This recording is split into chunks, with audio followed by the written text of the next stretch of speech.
Magandang araw mga kababayan, narito na po ang ating weather update sa araw na ito at sa mga susunod pa na oras. Tuluyan na pong naging tropical depression ang low pressure area na binabantayan ng PAGASA sa labas po ng Philippine Area of Responsibility.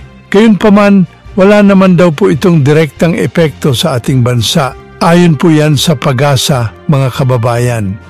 Samantala, nagbabala po ang PAGASA sa ating lahat na maghanda sa banta po ng bagong low pressure area o bagyo na posibleng may mabuo sa susunod na linggo.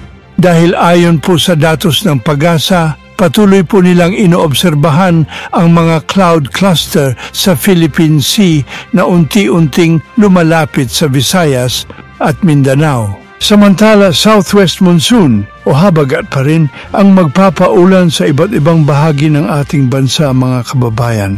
Kaya pinag-iingat po tayo ng PAGASA sa banta po ng pagbaha o pagguho ng lupa tuwing magkakaroon ng malalakas na pag-ulan.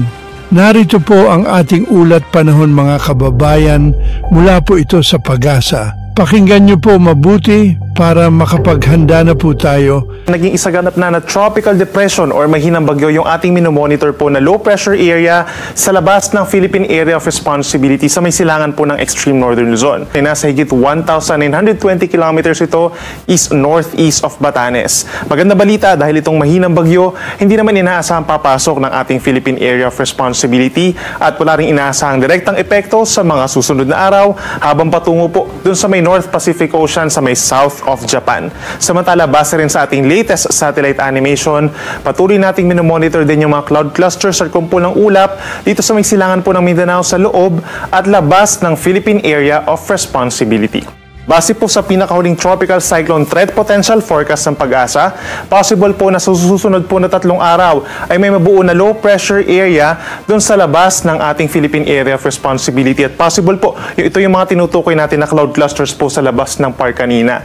And at the same time po, within the next 3 days, habang yung low pressure area ay binabagtas po itong Pacific Ocean, ay kikilos ito pa west-northwest hanggang sa makalapit po ng Philippine boundary natin. Pagsapit po ng Monday or Tuesday, at habang binabagtas din itong ating karagatan, ay tumataas din ng bahagya yung tsansa niya na maging isang tropical depression or mahinang bagyo. And possibly po sa kasunod na linggo ay nasa loob na ito ng ating PAR. Dahil ito rin po yung inaasahan natin magpapahila at possibly mag-enhance po ng habagat sa susunod na linggo. Patuloy pa rin ang epekto nitong southwest monsoon or hanging habagat. Mataas pa rin ang tsansa ng mga pag-ulan sa may Visayas, Mindanao, magi dito sa mga probinsya po ng Palawan, Occidental Mindoro, paakyat ng Cavite, Batangas, Zambales, Bataan at magi dito rin po sa Metro Manila. So kung lalabas po ng bahay, make sure na meron pa rin dalang payong or anumang pananggalang sa ulan. Yan po muna ang ating weather update. Sa mga naghahanap po ng rechargeable super bright solar flashlight and waterproof work light, click nyo lang po ang product basket na makikita nyo sa inyong screen o sa description box. Para sa mas mabilis na updates, huwag kalimutang i-like, i-share at mag-subscribe sa channel na ito. Hanggang sa susunod na ulat panahon, stay safe and weather-wise, mga kabayan.